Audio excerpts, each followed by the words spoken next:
Good evening, ladies. Good evening, and welcome to another episode of Wine and Wisdom. It is time to sip, savor, and elevate your minds. I am Dr. Carlia East, and I'm so excited to be here because let me tell y'all, we are talking about relationships tonight, and y'all know that's my thing. I love talking about relationships. So tonight's topic is rising above insecurities, a woman's journey to shattering feelings of inadequacy. Now, where do we get these feelings of inadequacy from, ladies? All types of places. Sometimes they come from previous relationships. They come from us socially comparing ourselves to others in other relationships. They come to this fairy tale, come from a fairy tale syndrome. Lots of times they're based on how we were treated, in our families, and those dynamics are deeply rooted. So we got to talk about that.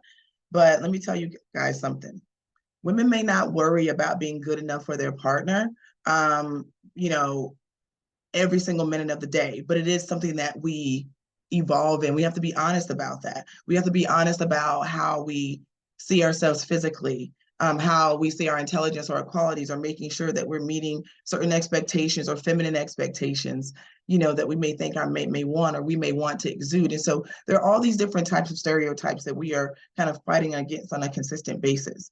And so tonight is really going to be about understanding what to do in order to help shatter those feelings of inadequacy so we can walk into, that space of a romantic space to feel really confident about it. So now, all the nuggets that I'll give you guys are absolutely for free. But if I vibe with you, right, if you're picking up something from me tonight and you're like, oh my God, I need her in my life, I need her to get me all the way together, then definitely stay on and connect with me. And you'll see it in the link where I offer my Seen and Be Heard call. This is all about an opportunity for you and I to vibe and to see if we want to work further together. But this is for high achieving women who are ready to balance that relationship and balance that career at the same time and be able to show up amazing in both settings. Okay. Now, I am Dr. Carlia East. I've been in the game for over 20 years. I'm an empowerment coach, a speaker, a clinician, overall unapologetic badass. Okay.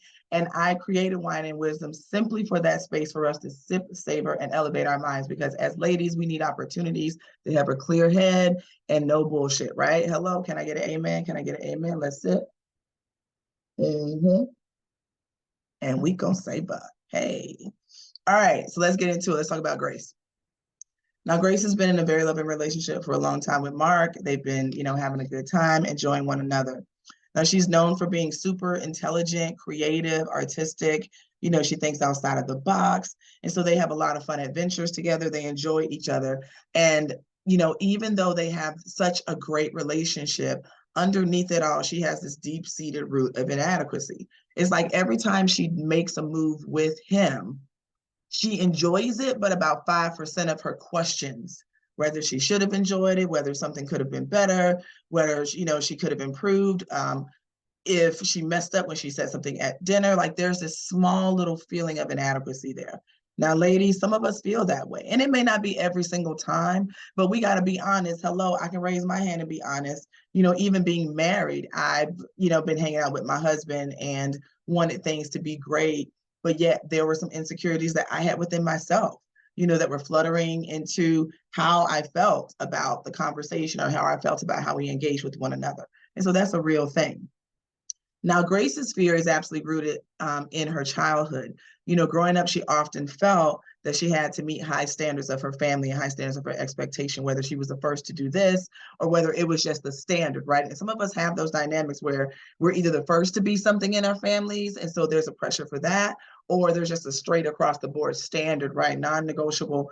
This is what has to get done, right? And so we have those areas as well. So all of these can play a role into feelings of inadequacy when we don't feel like we measure up specifically to the things that we've designed and created in our minds as vehicles, right, to be successful in that place. So if we've designed in our minds that being a lady or being feminine or being in a relationship or showing up in a relationship looks like this, looks a certain way, is framed a certain way, then of course, if we don't meet every single one of those expectations, because we are high achieving women out here hustling and balancing, and some of us have kids, and we have pets and we have all these other things, social responsibilities, then we feel like we're failing. We feel like we're inadequate in some way.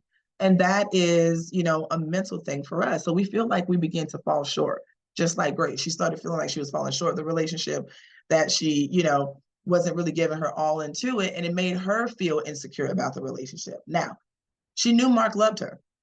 She knew that he had her back.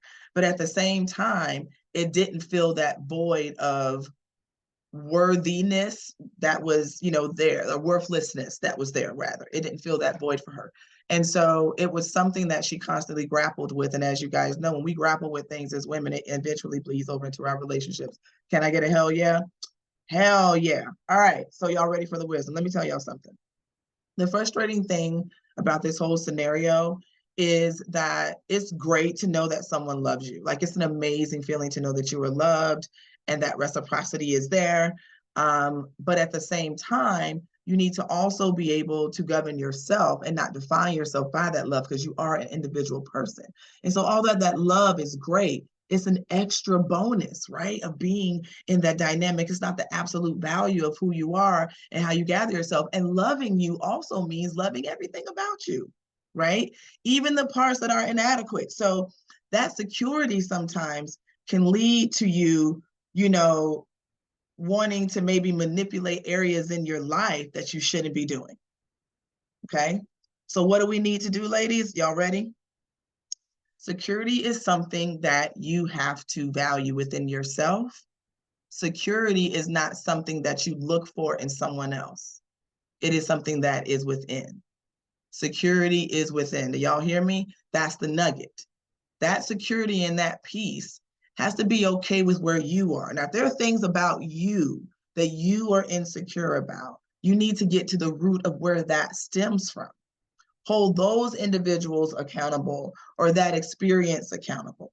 But the person that's in front of you, your mate, if he or she is not exhibiting those behaviors, but they may be triggering you, then it's your responsibility, first of all, to recognize your trigger, and then to let them know that you're being triggered. And then for the two of you to figure out how, you can compromise the way you communicate or the way you interact, and so that trigger is not hitting you as hard, right? Or you have methods and ways of dealing with it.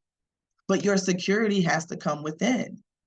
Your happiness is not the responsibility of another person. It is absolutely 100% yours. And some of us have some deep rooted insecurities that we can't get past, and we've tried multiple ways of getting past those insecurities, but we can't. We've gone to self-help groups, and we've read books, and we've gone to church, and we've done meditation, and we've done all these things, which are amazing. We need our biblical, I tell y'all, we need biblical and earthly stuff, vibing within us on a consistent basis. But that's not enough. Sometimes you got to get to the root. And sometimes you need help getting to that root. And that's why a girl like me, empowerment coach, badass, is here. I created my Seen and Be Heard call specifically for women like you who are trying to find and get to that root, so you can dig that out and heal, so that you can stop feeling inadequate in your marriage, inadequate in your relationships, so that you can feel confident to not just walk into that boardroom and know how to slay, but walk in that bedroom and that kitchen and know how to slay, right? I need you to feel that way. And so my blueprint helps you to identify and challenge those irrational beliefs. It helps you to start asking yourself questions about how you feel about your thoughts, because again, that security is within. So, questioning those irrational thought processes, questioning, how you navigate, those are all going to be answers that you need to find in order for you to be successful. And I can help you get there, right? So definitely contact me on my Seen and Be Heard call. It's an opportunity for us to connect for free, identify negative thought patterns that you may have, that where they stem from. We're going to clarify your relationship goals and how you want to move forward with your mate as far as communication, and also building your self-confidence and self-worth, so that you feel good about who you are, and that you recognize is that you're, that you don't have any weaknesses, that you have areas that need accommodations, just like he does or she does. And so it's a measurement tool, right? And so not feeling negative about, the things that make you unique, but also embracing those things as well. Okay. So ladies, I hope you got a vibe today. I gave you more than a nugget. I gave you quite a few, but you know how I feel about relationships, and the fact that they don't make or break you. They are essential if that's how you feel, and that's amazing, right? But they are an additional, really amazing bonus that we are blessed with in this life. And some of us need to be able to recognize that that doesn't always have to be a negative and a fight to the finish line, right? We can have harmonious relationships and as well as autonomous, autonomy within ourselves and individuality. Okay. So it's about finding that balance, ladies. Again, thank you for joining me for another episode of Wine and Wisdom. Please like, share, tell your girlfriend, share this with others. I got your back. Empowerment Coach is here. Dr. E speaks. Always stay unapologetically authentic. I'll talk to you soon, ladies. Bye-bye.